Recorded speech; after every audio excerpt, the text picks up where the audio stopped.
नमस्कार साथियों, स्वागत है आपका ब्राइट एग्रो क्लासेज के ऑनलाइन प्लेटफॉर्म पर। दोस्तों, आज हम जिस विषय के बारे में चर्चा करने वाले हैं वो रहने वाला है हॉर्टिकल्चर। हॉर्टिकल्चर के जो जितने भी टॉपिक्स हैं उनको हम कंप्लीट करने वाले हैं। सबसे पहले आज जो हम पहला टॉपिक लेने वाले हैं आपके सिलेबस का, जो 6th डीन कमेटी का सिलेबस है उसके हिसाब से उसके अकॉर्डिंग हम चल रहे हैं और उसमें पहला टॉपिक जो रहने वाला है उस पर हम चर्चा करेंगे।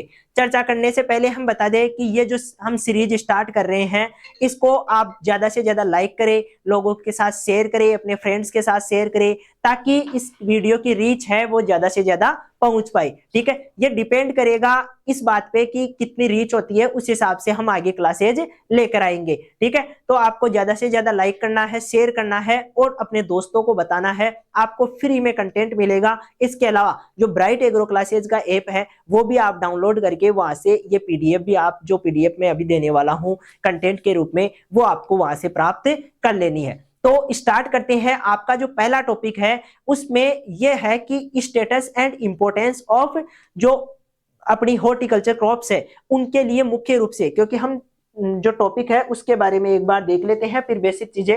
ये आपका टॉपिक है status and importance of plant propagation, यानी कि प्लांट प्रोपोगेशन के बारे में जानना है आपको। दो चीजें हैं इसमें, एक तो प्लांट प्रोपोगेशन के बारे में और दूसरा जो नर्सरी प्रोडक्शन है इन फ्रूट एंड जो प्लांटेशन क्रॉप्स है उनके लिए नर्सरी प्रोडक्शन किस प्रकार से करेंगे। यानी कि दो चीजें हो गई इसमें डिस्कस करने वाली।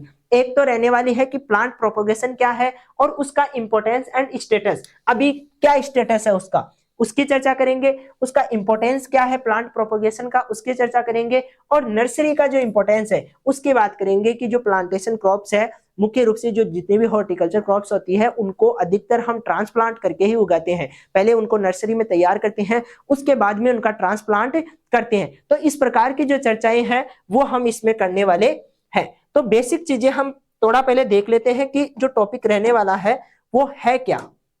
ठीक है, तो यदि हमें इंपोर्टेंस सीखना है वो भी प्लांट प्रोपोगेशन का सीखना है तो हम सबसे पहले इसमें चीज डिस्कस करेंगे। इसमें जो हम चीज डिस्कस करने वाले हैं प्लांट प्रोपोगेशन।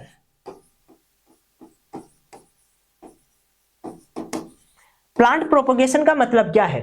तो सिंपल सा यदि हम इसकी मीनिंग सीखे तो एक प्लांट से दूसरा प्लांट तैयार करना, यही क्या है? प्रोपोगेशन। सिंपल भाषा में कहे तो जनन। जननी क्या है? एक तरह का प्रोपोगेशन है। लेकिन जनन में और प्रोपोगेशन में एक हल्का सा डिफरेंस ये है कि ये जो नॉर्मली ये दो प्रकार का होता है जिसकी अभी हम चर्चा भी करेंगे, क्योंकि आपके टॉपिक में दो चीजें दे रखी है। एक तो पहला जो टॉपिक है उसमें तो प्लांट प्रोपोगेशन का इंपोर्टेंस यानी कि इंपोर्टेंस की बात की है और स्टेटस की बात की है।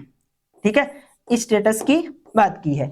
और जो दूसरा टॉपिक है उसमें कह रखा है कि सेक्सुअल रिप्रोडक्शन, जो सेक्सुअल रिप्रोडक्शन है उसके बारे में बताइए और एसेक्सुअल रिप्रोडक्शन के बारे में बताइए। यानी कि कह रहा मुख्य रूप से प्रोडक्शन की बात ही हो रही है, लेकिन इसी टॉपिक को दो भागों में बांट दिया है। इसी टॉपिक को दो भागों में, पहला जो टॉपिक है इसमें हम इंपोर्टेंस स्टेटस की बात करेंगे और दूसरे टॉपिक में हम सेक्सुअल और एसेक्सुअल रिप्रोडक्शन की बात करेंगे। ये होता क्या है या सेक्सुअल प्रोपोगेशन क्या होता है ये हम चर्चा करेंगे। तो पहले इनको, क्योंकि प्रोपोगेशन की डेफिनेशन और इसके बाद में उसके टाइप, इन दोनों को सीखना जरूरी है। उसके बाद में हमें इसका इंपोर्टेंस समझ में आएगा कि इंपोर्टेंस क्या है। ठीक है, तो सबसे पहले हम देखते हैं कि जो प्लांट प्रोपोगेशन है वो है क्या। तो प्लांट प्रोपोगेशन सिंपल सा यदि हम समझे तो हम ये कह सकते हैं कि एक प्लांट से नया प्लांट तैयार करना, यही क्या है? प्लांट प्रोपोगेशन है। सिंपल भाषा में हम कहे तो एक प्लांट से नया प्लांट तैयार करना, यही क्या कहलाएगा? जो प्लांट प्रोपोगेशन है वो कहलाएगा। अब देखो, प्लांट प्रोपोगेशन विशेष रूप से दो प्रकार का होता है। कितने प्रकार का होता है? दो प्रकार का होता है जिनकी हम चर्चा करने वाले हैं। अब दो प्रकार में पहला तो हम कहेंगे कि लैंगिक जनन से होने वाला, ठीक है, यानी कि लैंगिक प्रोपोगेशन, या इसी को हम कहेंगे सेक्सुअल रिप्रोडक्शन। सेक्सुअल रिप्रोडक्शन के द्वारा होने वाला प्रोपोगेशन। और दूसरी चीज है अलैंगिक। दूसरी चीज क्या है? अलैंगिक, या इसी को हम कहते हैं वेजिटेटिव। इसी को क्या कहते हैं? वेजिटेटिव रिप्रोडक्शन या प्रोपोगेशन। अब देखो इनमें फर्क क्या है। ये मुख्य रूप से क्या होता है जो प्लांट होते हैं उनमें दो प्लांट्स की जरूरत होती है। इसमें एक जो नर प्लांट है उसकी जरूरत है, दूसरा मादा प्लांट है उसकी जरूरत है, या फिर दो युग्मकों की जरूरत है। युग्मक क्या होते हैं? जैसे पोलन ग्रेन्स होते हैं, और जो अपना एग है जो प्लांट्स में देखने को मिलता है फूल में, वो चीजें दोनों क्या होते हैं? युग्मक है। तो उनके मिलन से जिस प्रकार से पौधा तैयार होता है तो वो कौन सा होता है? लैंगिक जनन वाला पौधा है। ठीक है, तो ये नर और मादा युग्मकों के द्वारा, नर और मादा युग्मकों के द्वारा तैयार होता है, और ये सीधा ही एक ही पौधे से तैयार होता है, चाहे वो उसका वेजिटेटिव मतलब वेजिटेटिव पार्ट हो सकता है, जैसे तना हो सकता है, पत्ती हो सकती है, कलम हो सकती है। कलम हम तना को ही कहते हैं मुख्य रूप से। इसके अलावा आपको जड़ देखने को मिल सकती है, इनके द्वारा आगे पौधा फैलता हुआ नजर आए तो उसको हम कहेंगे वेजिटेटिव प्रोडक्शन। यानी कि इसमें आपको तना, पत्ती और आपको देखने को मिलेगा इसमें जड़। इनके द्वारा जब पौधा आगे बढ़ता है, नया पौधा तैयार होता है, तो उसको अलैंगिक या वेजिटेटिव प्रोडक्शन, वो प्रोपोगेशन कहते हैं। ठीक है, ये दोनों चीजें हैं। अब इनके कुछ फायदे हैं और कुछ नुकसान है दोनों के ही। अब फायदों के रूप में यहां पर बात करें हम लाभ की, कि लाभ क्या है, तो लाभ ये रहेंगे कि ये एक सरल मेथड है। ठीक है, कोई किसी प्रकार का हमें एक्स्ट्रा वो नहीं करना पड़ता है, एफर्ट नहीं करना पड़ता है। सीधा सीधा हम जो नर और मादा युग्मक है वो जो नेचर में ऑटोमेटिक ही मिलते हैं, उसके बाद में बीज तैयार होता है, निषेचन होता है, बीज तैयार होता है, बीज को हम आगे जो प्रोपोगेशन के लिए काम में ले लेते हैं। ठीक है, तो सरल मेथड है। ठीक है, इसके अलावा इसमें और क्या देखने को मिलता है? इसमें आपको विभिन्नताएं देखने को मिलती है। क्या देखने को मिलती है? विभिन्नताएं। ठीक है, विभिन्नताओं का मतलब वेरिएशंस, क्योंकि ये नर और मादा दोनों युग्मकों के मिलने से बन रहा है, इसका मतलब दोनों के लक्षण, आपको नर और मादा युग्मकों के लक्षण देखने को मिलेंगे। इस प्रकार से आपको क्या होंगे? ज्यादा से ज्यादा विभिन्नताएं देखने को मिलेगी। नई नई पीढ़ियों में क्या होगी? विभिन्नताएं देखने को मिलेगी। ये क्या है? इसमें आपको थोड़ा सा एफर्ट करना पड़ेगा, यानी कि जब हम ग्राफ्टिंग करते हैं, कटिंग करते हैं, तो उसमें आपको एफर्ट करके करना पड़ता है। लेकिन इसका एक फायदा यह है कि ये जल्दी तैयार हो जाते हैं। क्या होते हैं? एक तो जल्दी तैयार होते हैं। ठीक है, इसके साथ में ही आपको इनमें जो एक रूपता है, यूनिफॉर्मिटी है, वो देखने को मिलती है। ठीक है, यानी कि एक रूपता, एक रूपता का मतलब है ये एग्जैक्ट अपने माता पिता के समान होंगे। जो पौधा इनसे हम जिस पौधे से बना रहे हैं इनको, वो एग्जैक्ट इनके समान होगा। ठीक है, यानी कि यदि हम एक खेत में जितने भी पौधे लगाएंगे वेजिटेटिव प्रोडक्शन के वो प्रोपोगेशन के द्वारा, तो सभी वो पौधे आपको समान देखने को मिलेंगे, एक जैसे देखने को मिलेंगे। तो ये एक रूपता इसका एक क्या है? वो अच्छा उदाहरण है। इसके अलावा ये थोड़े आपको जो प्रोडक्शन है उसमें कमजोर देखने को मिलेंगे, यानी कि इनसे प्रोडक्शन कम होगा। इनका जो साइज है, जो अपने हम कह सकते हैं कि प्लांट का जो साइज है वो क्या होगा? इसमें कम देखने को मिलेगा। क्या होगा? पौधे का जो आकार है वो क्या देखने को मिलेगा? कम देखने को मिलेगा। यानी कि ये 1 हेक्टेयर में ज्यादा लगाए जा सकते हैं, 1 हेक्टेयर में इनकी संख्या ज्यादा रखी जा सकती है। यहाँ पर आपको पौधे का जो आकार है वो क्या देखने को मिलता है? ज्यादा देखने को मिलता है। ये चीज इसमें ध्यान में रखनी है। ठीक है, अभी हम इंपोर्टेंस पे भी आएंगे, लेकिन एक बार बेसिक ये देख लेते हैं, इसके बाद में इंपोर्टेंस को समझना आसान हो जाएगा। तो आकार की बात कर ली, इसके बाद में हम बात करते हैं कि और क्या देखने को मिलता है। इनसे आप नई वेराइटीज तैयार कर सकते हो। जो नई किस्में होती है वो आप किसके द्वारा तैयार कर सकते हो? जो लैंगिक जनन है उसके द्वारा आसानी से तैयार कर सकते हो। लेकिन यहाँ पर आप किसी प्रकार की कोई नई वेराइटी, क्योंकि नए लक्षण आते ही नहीं है, तो नई वेराइटी भी आपको यहाँ पर नहीं देखने को मिलेगी। जैसा पौधा पहले था वैसा ही पौधा रहता है। आगे बात समझ में? तो इस प्रकार से ये कुछ फायदे हैं और इन दोनों के फायदे देखने को मिलते हैं। यदि नुकसान की बात करें तो इसमें तो ये नुकसान है कि जिन पौधों में बीज नहीं बनते हैं, जिन पौधों में बीज नहीं बनते हैं उनमें हम लैंगिक जनन नहीं करवा सकते। ठीक है, उनमें हम क्या नहीं करवा सकते? लैंगिक जनन। जैसे जो केला है उसमें बीज नहीं बन रहे हैं, तो बीज नहीं बन रहे हैं तो हम क्या नहीं करवा सकते? उनमें लैंगिक जनन नहीं करवा सकते। तो वहां पर आपको क्या करना पड़ेगा? वेजिटेटिव प्रोडक्शन ही, वो प्रोपोगेशन ही करवाना पड़ेगा। ठीक है, और यहाँ पर यदि कमियों की बात करें तो यहाँ पर जिन पौधों में जो लैंगिक जनन नहीं होता है, जैसे हम बात करें जो अपनी पपीता है उसमें आपको लैंगिक जनन नहीं देखने को मिलेगा, उसमें हमें अलैंगिक जनन नहीं देखने को मिलेगा, उसमें हमेशा बीज द्वारा ही क्या होगा? जनन होगा, बीज से ही आगे पौधा बनेगा। ठीक है, तो इस प्रकार की इसमें क्या होती है, कमियां भी होती है जो आपको ध्यान में रखनी है। ठीक है, अब हम आते हैं हमारा मेन टॉपिक जिसमें हम मुख्य रूप से बात कर रहे हैं इंपोर्टेंस की। ठीक है, तो एक बार इन चीजों को देख लेते हैं। जो बेसिक चीजें हैं वो मैंने आपको इस प्रकार से बताई है। यदि हम प्लांट प्रोपोगेशन की बात करें, फलों और फूलों के पौधों की संख्या, फलों और फूलों के पौधों की संख्या बढ़ाने के लिए बीज या वनस्पतिक तरीकों का प्रयोग करना ही पौधे का प्रासरण कहलाता है। इसका मतलब है प्रोपोगेशन। ठीक है, प्रसारण कहलाता है, इसका मतलब है प्रोपोगेशन यानी कि प्रसार करना। ठीक है, तो वो चीज है। इसके अलावा ये दो प्रकार का है, हमने डिस्कस किया है, एक लैंगिक जनन द्वारा, एक अलैंगिक जनन यानी कि लैंगिक वानस्पतिक प्रवर्धन द्वारा। ठीक है, दोनों चीजें किस किस से होता है, क्या क्या होता है, ये बीजों द्वारा होता है। पपीता फालसा में देखा जाता है नए पौधे में भिन्नता पैदा होती है, विभिन्नता आती है और सहनशीलता बढ़ती है। जैसे जैसे इनकी जो पीढ़ियां है आगे बढ़ेगी वो क्लाइमेट के अनुसार ढलती रहेगी, यानी कि सहनशीलता बढ़ती रहेगी। यहाँ पर आपको क्या देखने को मिलेगी, वानस्पतिक भाग जड़ तना पत्ती से तैयार होते हैं, केला में, आम में, अमरूद में इस्तेमाल किए जाते हैं। विभिन्नताएं इनमें पाई नहीं जाती है और कम सहनशीलता होती है। इनकी जो सहनशीलता है वो कैसी है, कम है। ठीक है, लाभ की बात करें तो लाभ भी आपको दोनों तरफ देखने को मिलेगा। यह विधि सरल है, खर्च कम होता है, जीवन काल इन पौधों का अधिक होता है, फलों की संख्या इनमें ज्यादा लगती है, न्यू वेराइटीज डेवलप की जा सकती है, प्रतिरोधकता और सहनशीलता इनमें क्या होती है, डेवलप होती रहती है। यहाँ पर आपको पेत्रक जो पौधे होते हैं उनके समान दिखाई देगा। जो नया पौधा बनेगा वो बीज रहित पौधों का प्रसारण इनके द्वारा किया जा सकता है। जीवन काल छोटा होता है, पौधों की संख्या प्रति हेक्टेयर ज्यादा रखी जा सकती है। फल वृक्षों का जल्दी फलन यानी कि जल्दी से यदि हमें फल चाहिए तो इस मेथड से हम फल वृक्ष लगाएंगे तो जल्दी हमें फल मिलेंगे। ठीक है, वृक्षों में सुधार, इसके द्वारा क्या होगा, वृक्षों में सुधार, क्योंकि कुछ पौधे ऐसे होते हैं जो मान लो बड़ा पौधा है वो हमने लगा दिया, 3-4 साल उसकी सेवा की, बड़ा हो गया, अब उसमें कोई डिफॉल्ट आ गया, कोई हम चाहते थे वैसी वेराइटी नहीं रही, तो हम उसको चेंज भी कर सकते हैं। किसके द्वारा, जो हम आगे मेथड पढ़ेंगे, ग्राफ्टिंग हो गया। ठीक है, इनके द्वारा हम क्या कर सकते हैं, चेंज कर सकते हैं, यानी कि उस पौधे पर दूसरा जो ग्राफ्ट है वो लगाकर हम उसको साइन लगाकर चेंज कर सकते हैं, उसमें हम परिवर्तन ला सकते हैं। तो सुधार की एक विधि है। ठीक है, इसके अलावा इसकी कुछ कमियां हैं। कमियों के रूप में जीवन काल क्या होता है, छोटा होता है, नई किस्में तैयार नहीं होती है। पपीता फालसा जैसे पौधों में इसको संभव नहीं है, पपीता फालसा में इसको अपनाया नहीं जा सकता है। ठीक है, ये चीज देखने को मिलती है।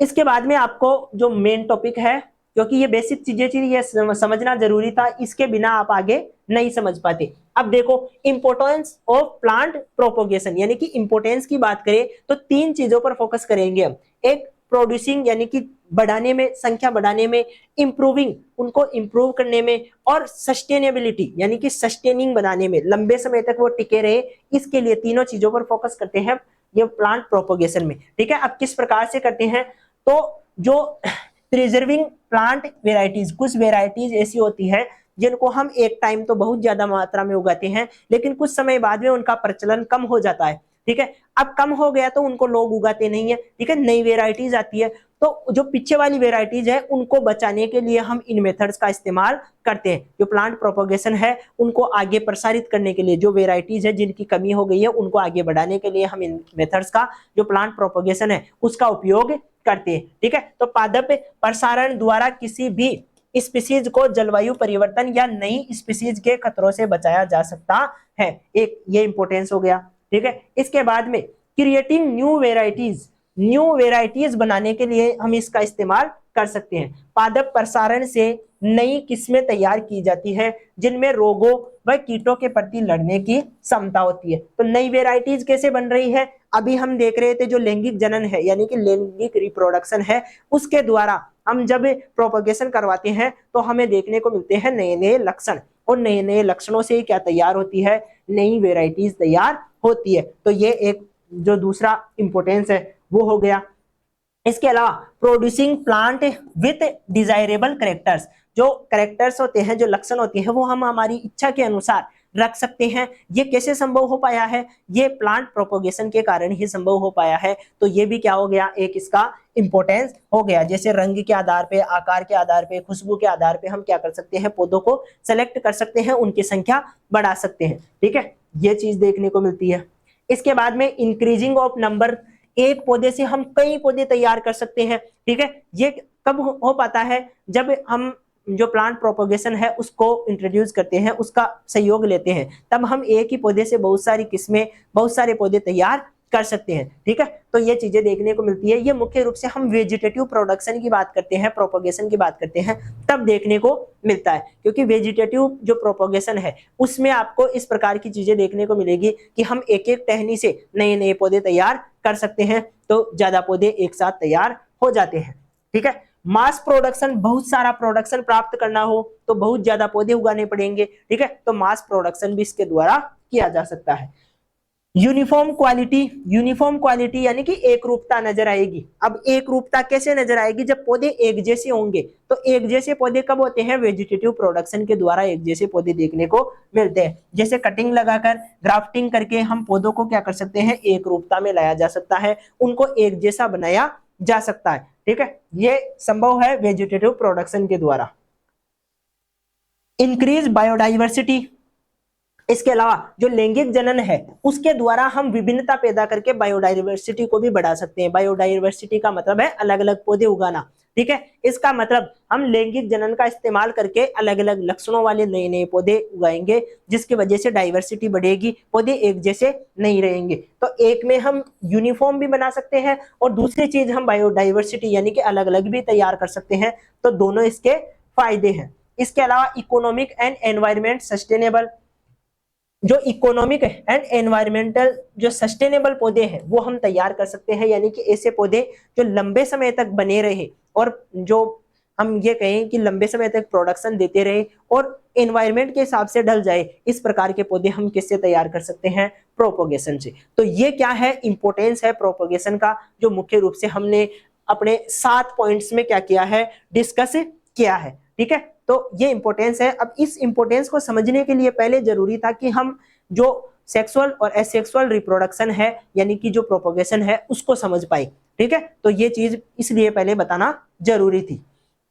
अब बात करते हैं आपका जो दूसरा वाला टॉपिक है, जिसमें हम बात करते हैं status of plant propagation in agriculture and horticulture. यानी कि मुख्य रूप से स्टेटस की बात करेंगे प्लांट प्रोपोगेशन का। हम किताबों में पढ़ते हैं, क्या एक्चुअल में इन चीजों को लागू भी किया जा रहा है? क्या ऐसा देखा जा रहा है कि किसान इनको अप्लाई कर रहे हैं और उसकी वजह से उनको फायदा हो रहा है, या सिर्फ ये किताबी ज्ञान ही है? तो एक्चुअल में स्टेटस क्या है उस चीज को हम देखेंगे कि भारत में या विश्व में इनका स्टेटस क्या है, एक्चुअल में क्या इनको यूज भी किया जा रहा है या सिर्फ ये किताबी ज्ञान है, किताबों में जो है डिस्कस किया जा रहा है।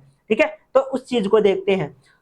तो आपको देखने को मिलेगा कि किसानों द्वारा हाई एडवांस, जिसमें ट्रेडिशनल एंड जो मॉडर्न दोनों प्रकार की टेक्निक से इस्तेमाल किए जा रही है। ठीक है, किसान क्या कर रहे हैं? जो ट्रेडिशनल मेथड है, पहले वाले मेथड्स हैं, उन्हीं के साथ जो मॉडर्न टेक्निक्स है उनका सहयोग करके दोनों को मिलाकर एक साथ उपयोग में ले रहे हैं। ठीक है, इससे क्या हो रहा है? एक wider spread use of traditional propagation methods. जो पुराने ट्रेडिशनल प्रोपोगेशन के मेथड थे उनका बहुत ज्यादा मात्रा में इस्तेमाल किया जा रहा है। जैसे नॉर्मली हम देखते हैं सीड प्रोपोगेशन, कितने भी चाहे कोई से भी पौधा उगाना हो हमें, हम अधिकतर क्या करते हैं? गांव में देखते हैं या शहरों में देखते हैं, सीड के द्वारा, क्योंकि वो सरल मेथड है तो सीड के द्वारा आसानी से प्रोपोगेशन होता हुआ देखते हैं।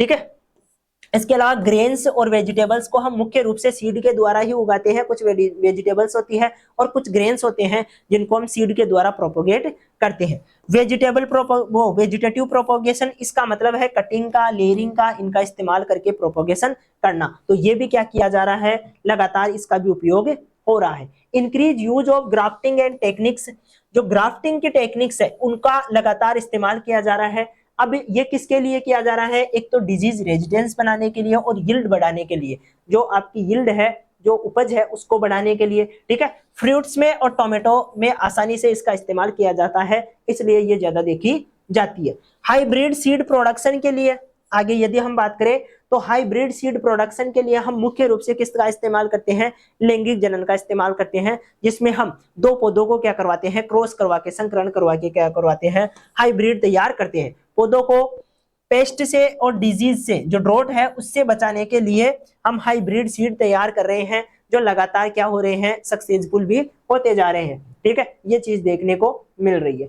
हाई न्यूट्रिएंट लेवल, लगातार पौधों में हम जो न्यूट्रिएंट लेवल है वो बढ़ाते जा रहे हैं। जैसे हम कहते हैं कि पहले जो गोल्डन राइस है उसमें, जो पहले का राइस था उसमें विटामिन ए की कमी थी, अब गोल्डन राइस के रूप में विटामिन ए को बढ़ाया गया है। तो ये टेक्निक्स इस्तेमाल करके ही हम कुछ कर रहे हैं, इसलिए इसका मतलब है कि क्या हो रहा है, इनका उपयोग हो रहा है।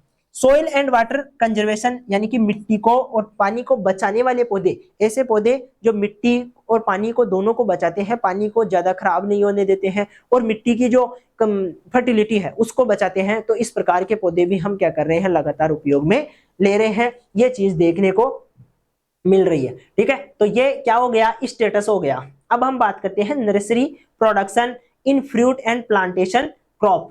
किसमें, nursery production in fruit and plantation crops, जो आपकी फ्रूट क्रॉप है या ऐसी क्रॉप्स है जिनको हम ट्रांसप्लांट के द्वारा लगाते हैं, यानी कि नर्सरी पे उगाते हैं उसके बाद में ट्रांसप्लांट करते हैं। तो उसके लिए क्या होगा, नर्सरी किस प्रकार से होगी। तो देखो पहले तो नर्सरी की डेफिनेशन देख लेते हैं कि डेफिनेशन होती क्या है। नर्सरी एक इंटेंसिव केयर वाला जगह है, यानी कि ऐसी जगह है जहां पर हम पौधों को अधिक केयर देते हैं बजाय फील्ड के।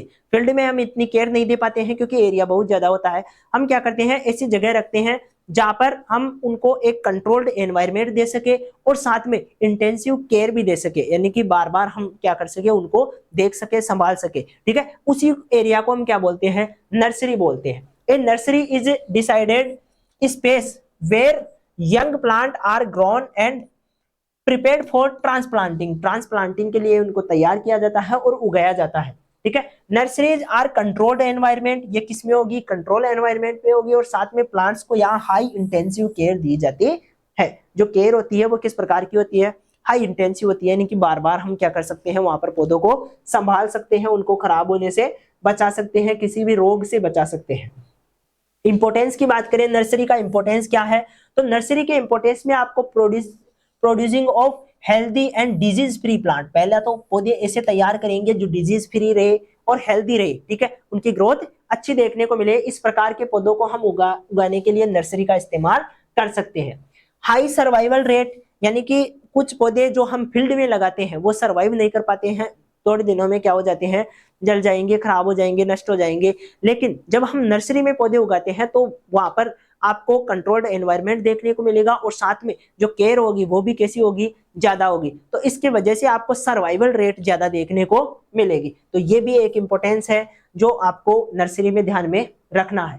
फास्टर एस्टैब्लिशमेंट, यानी कि जब हम पौधे को लगाते हैं, ट्रांसप्लांट करते हैं, तो वहां पर जब पौधा, यदि रूट उनमें अच्छे से डेवलप हो जाएगी, जहां पर हम पहले नर्सरी में उनको तैयार कर रहे हैं वहां पर पूरी तरह से रूट्स डेवलप हो चुकी है, पौधा बड़ा हो चुका है, अब उसको ट्रांसप्लांट करेंगे तो वो बाहर जाकर उन चीजों को सहन कर पाएगा क्योंकि उसके पास पहले से एक अच्छा रूट सिस्टम है। ठीक है, तो एस्टैब्लिशमेंट में, उनके स्थानांतरण में, उनका जो वहां पर स्थान है उसमें सहयोग करती है कौन, नर्सरी। ठीक है, ये चीज देखने को मिलती है। इसके अलावा आपको देखने को मिलेगा ईयर राउंड अवेलेबिलिटी, पौधों को यदि हम ऑफ सीजन में उगाना चाहे, यदि किसी पौधे को, किसी वेजिटेबल को या फ्रूट को यदि हम ऑफ सीजन में उगाना चाहे तो ये संभव है नर्सरी के द्वारा, क्योंकि हम क्या कर सकते हैं, जो एनवायरनमेंट है वो कंट्रोल्ड है। इसका मतलब हम टेम्परेचर और जो ह्यूमिडिटी है उसका ख्याल रखकर उसको वैसी ह्यूमिडिटी और टेम्परेचर दे सकते हैं जो ऑफ सीजन में उपलब्ध हो सके, यानी कि सीजन वाइज हो सके। ठीक है, तो उस हिसाब से हम अगेती और पचेती किस्में लगाकर या अगेती पचेती फसलें लगाकर प्रॉफिट कमा सकते हैं। ये संभव है किसके द्वारा, अपनी जो नर्सरी होती है उसके द्वारा। ठीक है, इसके अलावा कॉस्ट इफेक्टिव बना सकते हैं, कम से कम कॉस्ट को, जो हमारी खर्च है उसको कम कर सकते हैं और साथ में इंप्रूव प्रॉफिटेबिलिटी, जो प्रॉफिट है उसको क्या कर सकते हैं, बढ़ा सकते हैं नर्सरी के द्वारा। तो ये आपको किस में देखने को मिलेंगे, नर्सरी में इंपोर्टेंस देखने को मिलेंगे। ठीक है, तो ये आपके जो मुख्य रूप से दो टॉपिक थे जिनकी हमने चर्चा की। प्रोपोगेशन का आपका एक और तीसरा टॉपिक है जिनमें हम प्रोपोगेशन स्ट्रक्चर्स की बात करते हैं, जैसे राइजोम क्या होते हैं, सकर्स क्या होते हैं, जो कटिंग होती है वो क्या होती है, लेयरिंग क्या होती है। ठीक है, इसके अलावा एयर लेयरिंग क्या होती है, इन सब की चर्चा हम जो नेक्स्ट टॉपिक रहेगा उसमें करेंगे। यानी कि मुख्य रूप से आपके जो दे रखा है सिलेबस में, उसमें पहले इंपॉर्टेंस दे रखा था, उसके बाद में दे रखा था कि जो प्रोपोगेशन है उसका टू टाइप होते हैं, सेक्सुअल और एसेक्सुअल, उन दोनों को समझाइए। तो प्रोपोगेशन के जो दोनों मेथड है, सेक्सुअल एसेक्सुअल, उनकी हमने बात कर ली और साथ में जो इसका इंपॉर्टेंस है उसकी भी हमने बात की है। ठीक है, तो नेक्स्ट टॉपिक में हम मुख्य रूप से जो स्ट्रक्चर्स है उनकी बात करेंगे, प्रोपोगेशन स्ट्रक्चर। इस प्रकार से हमारा जो प्रोपोगेशन वाला मेथड है, वो प्रोपोगेशन वाला जो टॉपिक है वो कंप्लीट हो जाएगा। ठीक है, तो आप इस वीडियो को ज्यादा से ज्यादा शेयर करेंगे, लोगों के पास पहुंचाएंगे, अपने फ्रेंड्स के पास पहुंचाएंगे, आप इसको लाइक करेंगे और किस प्रकार का आपको ये क्लास लगी ये कमेंट करके आप बताएंगे। हम मिलेंगे नेक्स्ट क्लास में, तब तक के लिए धन्यवाद।